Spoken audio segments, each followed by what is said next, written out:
मैं इश्क में जीत के लिए आने के लिए काफ़ी हूँ। मैं जमाने के लिए काफ़ी हूँ। मेरी हकीकत को ख्वाब समझने वालों, मैं तुम्हारी नींद उड़ाने के लिए काफ़ी हूँ। मैं अखबार हूँ, मेरी औकात ही क्या है। मैं सारे शहर में आग लगाने के लिए काफ़ी हूँ। मेरे बच्चों, मुझे दिल खोल कर खर्च करो। मैं अकेला ही ज़माने के लिए काफ़ी हूँ। मेरे प्यारे दोस्तों, मैं हूँ doctor Hema Pandey, motivation speaker और आप सबकी दोस्त। दरअसल एक व्यक्ति भी किसी भी समाज को बना और बिगाड़ सकता है। इसलिए अपनी अहमियत समझिए, अपने वजूद को जिंदा रखिए और अपनी आदतों में सुधार कीजिए। एक कहानी के माध्यम से बताते हैं कि कैसे आपके खान पान, आपके रहन सहन, आपके एटीट्यूड से आप उम्र दराज लगने लगते हैं और बहुत सफलताओं की ऊंचाइयों तक पहुंचने वाला जो आपका ये शरीर है, मन है, वो किसी खाई में जाकर गिर जाता है और आप आत्महत्या करने के लिए मजबूर हो जाते हैं। दोस्तों, आत्महत्याएं कई तरह से होती हैं। अगर आपका मन मर चुका है, वो किसी आत्महत्या से कम नहीं है। आज डिप्रेशन में न जाने कितनी महिलाएं, न जाने कितने बच्चे और युवा पीढ़ी सिमट कर रह गई है। कमरे के अंदर मोबाइल में जुटे हुए लाइट जलाने की भी ज़रूरत महसूस नहीं कर रही है। आखिर ऐसी गलती कहाँ हो रही है? हमारे मस्तिष्क के विकास की जगह हमारा मस्तिष्क एक बीमारी का शिकार क्यों होता जा रहा है? हम बीमारियों को ओढ़ क्यों रहे हैं? क्या ये वही देश है जहाँ विवेकानंद, शिवाजी जैसी शख्सियत हुआ करती थी? क्या ये वही देश है जहाँ पर नौजवान अपने कर्मठता से देश के लिए शहीद हो जाते थे खुशी खुशी? उनमें वो उमंग थी, उत्साह थी, जज्बा था।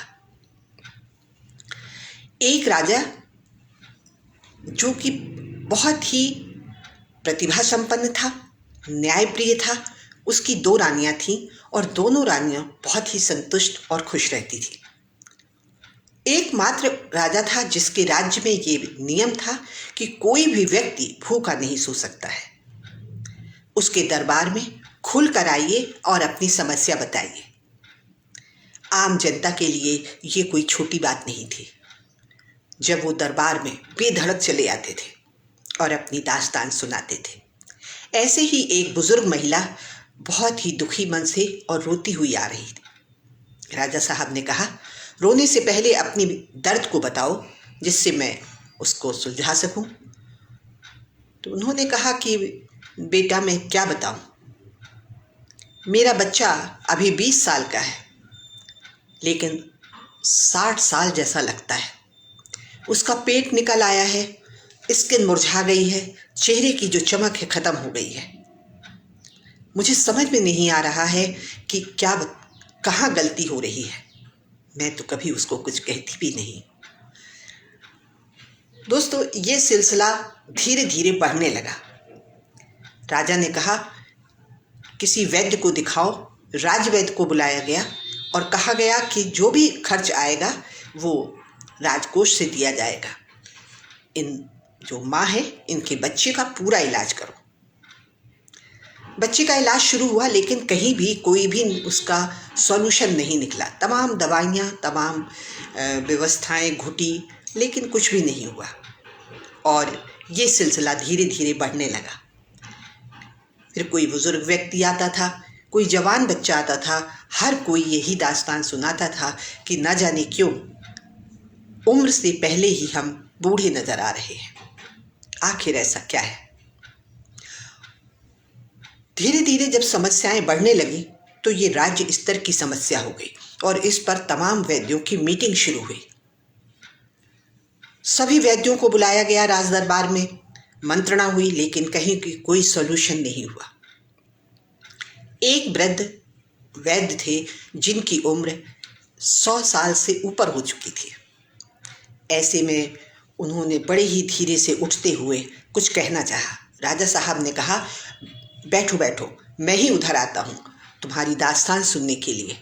उन्होंने कहा, नहीं राजन, मैं चल सकता हूँ और राजा साहब के करीब आ बैठे। कहा कि राजन, एक व्यक्ति है जो इस समस्या का निदान बता सकता है। राजा ने कहा, तुम बेधड़क कहो, क्या कहना चाहते हो? उन्होंने कहा, मुझे तो कुछ नहीं मालूम है कि आखिर हमारे राज्य के नौजवान बच्चे बूढ़े क्यों लग रहे हैं, लेकिन एक व्यक्ति है जो प्रचार प्रसार का काम कर रहा है, धार्मिक चीज़ों का, अगर कहीं ना कहीं वो उपदेश दे रहे होंगे। अब वो कहाँ हैं ये मुझे नहीं मालूम है, लेकिन निश्चित ही वो कहीं ना कहीं होंगे ज़रूर। बोले, अच्छा, उनका नाम क्या है? बोले, शायद उनका नाम महात्मा बुद्ध है। ये नाम सुनते ही चारों तरफ लोगों को दौड़ा दिया गया कि किसी भी क्षेत्र में अगर महात्मा बुद्ध नाम के कोई व्यक्ति हों जो प्रचार कर रहे हों, जो धार्मिक अनुष्ठान कर रहे हों, आप उनको साथ सम्मान लेके आइए। मंत्रियों और तमाम सेवकों के इधर उधर जाने से बहुत जल्द महात्मा गांधी के शिविर तक पहुंच गए।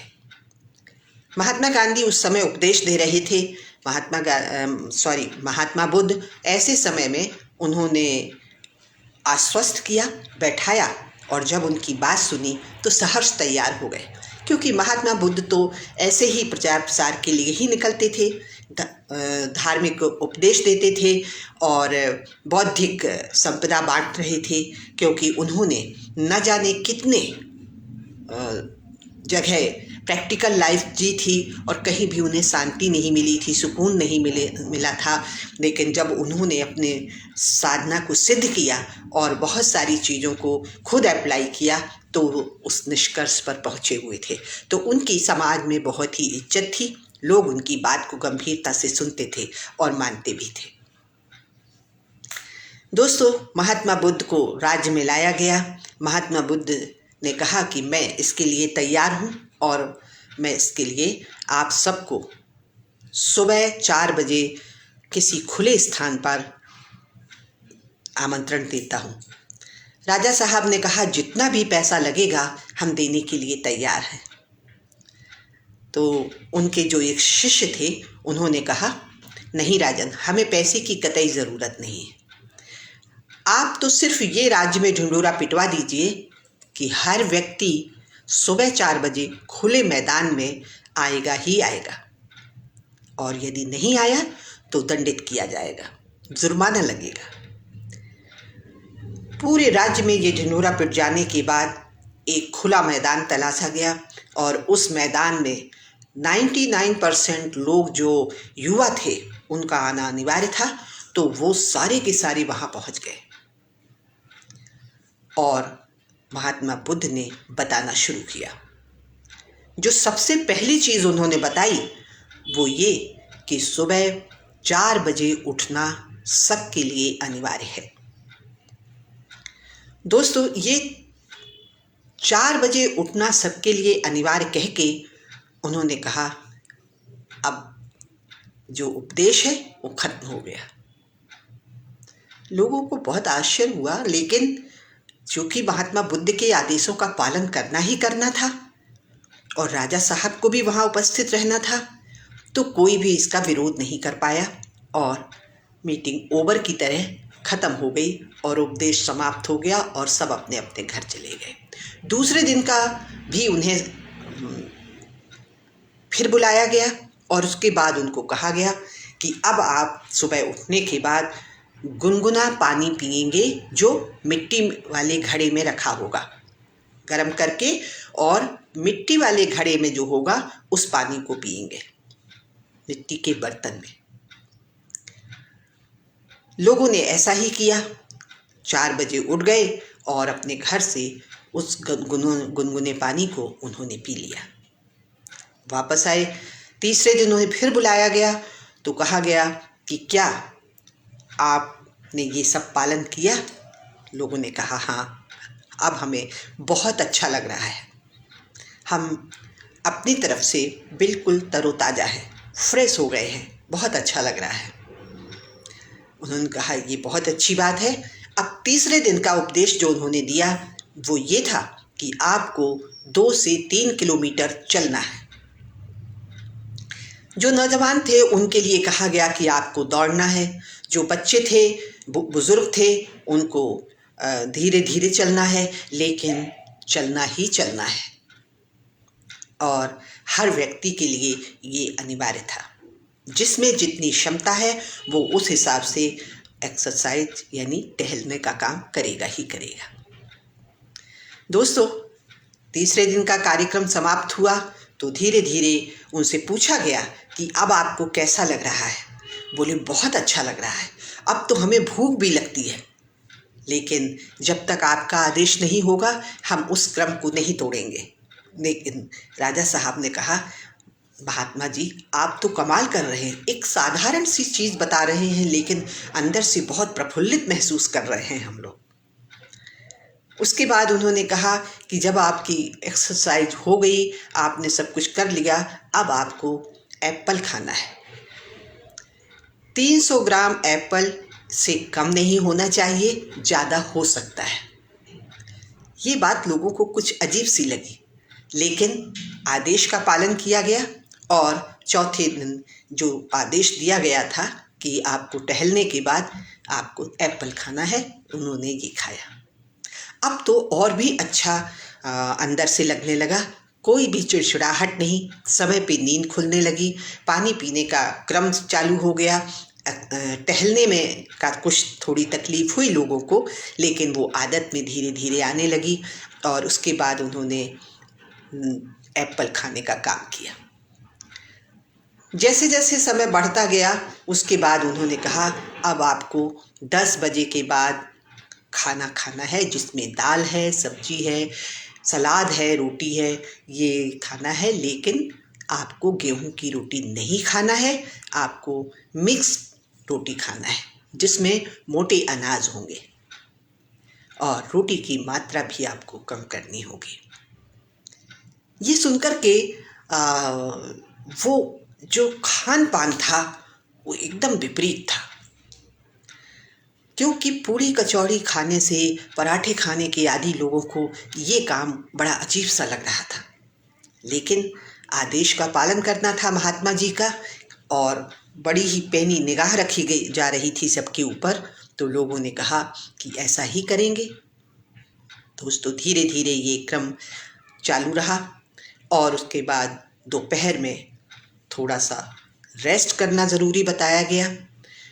जो भी आपकी उम्र है उसके हाफ, अगर आपकी उम्र 80 है तो 40 ग्राम सब्जियां खाना कंपलसरी हो गया। और इस तरह उन महात्मा बुद्ध के जो नियम थे वो दिन पे दिन बढ़ते चले गए। सभी ने उनका पालन किया। मैदान में हंसना, बोलना, सकारात्मक सोचना, इन सब के बारे में दिन पर दिन क्रम से बताते चले गए और लोग उसको फॉलो करते चले गए। 1 साल के भीतर ही लोगों की कायाकल्प होने लगी, लोगों की आदतें में सुधार हो गया, लोगों की कार्य क्षमता बढ़ने लगी। और एक दिन वो आया जब पूरे के पूरे नौजवान हट्टे कट्टे और स्वस्थ नजर आ रहे थे और अपने काम के प्रति जुझारू थे। कोई गलत खाना नहीं, गलत पीना नहीं, देश के प्रति, समाज के प्रति जो उपदेश उन्होंने दिए उनके प्रति भी समर्पण था, बड़ों के प्रति आदर था, क्योंकि चिड़चिड़ाहट और गुस्सा हमारे पेट से संबंधित ही होती है। कहते हैं जितनी जल्दी हम सो सकते हैं, 10 बजे सोना कंपलसरी था और सुबह 4 बजे उठना ज़रूरी था। दोस्तों, हम सब जानते तो हैं, लेकिन हम मानते नहीं हैं, हम कर नहीं पाते हैं, क्योंकि हम अपनी आदतों के गुलाम होते हैं। हर वर्ष कैलेंडर तो बदल जाता है, हर वर्ष, लेकिन मेरे हालात बदल दे मेरे मौला। लेकिन कभी भी ऐसा हुआ नहीं। हमारे कैलेंडर बदलते रहे, लेकिन हमारे हालात जहाँ के तहाँ बने रहे। बेसिक जो चीज़ें हैं, अगर हम उन्हें फॉलो करते हैं, सही समय पर सोते हैं, सही चीज़ें खाते हैं और रोज़मर्रा की ज़िंदगी जो रूटीन है उसे फॉलो करते हैं, तो हम कभी बीमार नहीं पड़ सकते हैं। जिस बीमारी में आप गोली खाते हैं वो गोली आपको राहत तो देती है, लेकिन वो नई बीमारी क्रिएट कर देती है। इसलिए संकल्प शक्ति जो दुनिया की सबसे महान शक्ति है वो यही है कि अपने आप को संकल्पवान बनो और दृढ़ निश्चय करो कि हमें ये करना ही करना है। और अगर आप उसमें जीत जाते हैं तो समझ लीजिए भविष्य आपका सुनहरा है। अगर हमने सोच लिया कि हम आने वाले समय में जल्दी सोएंगे तो फिर कुछ भी हो जाए हम जल्दी सोएंगे ही। सूर्य डूबने के पहले हम खाना खाएंगे तो हम खाएंगे ही खाएंगे, चाहे कुछ भी हो जाए। ऐसी तमाम बातों के लिए आपको समाज भी लांछित करेगा, समाज उपहास भी करेगा, परिवार के लोग भी मजाक उड़ा सकते हैं, लेकिन इसके रिजल्ट 2 से 3 साल में आपको नज़र आने लगेंगे। जब आपका शरीर स्वस्थ होता है तो आपका मन भी स्वस्थ होता है, तब आपका मन भी पढ़ने में लगता है, किताबें अच्छी लगती हैं, तब आपको रिश्तों की मर्यादा का ध्यान रहता है। लेकिन जब आप स्वस्थ नहीं होते हैं तो आप क्या कह रहे हैं और क्या कर रहे हैं ये भी आपको पता नहीं होता है। तो अपने ऊपर कंट्रोल कीजिए।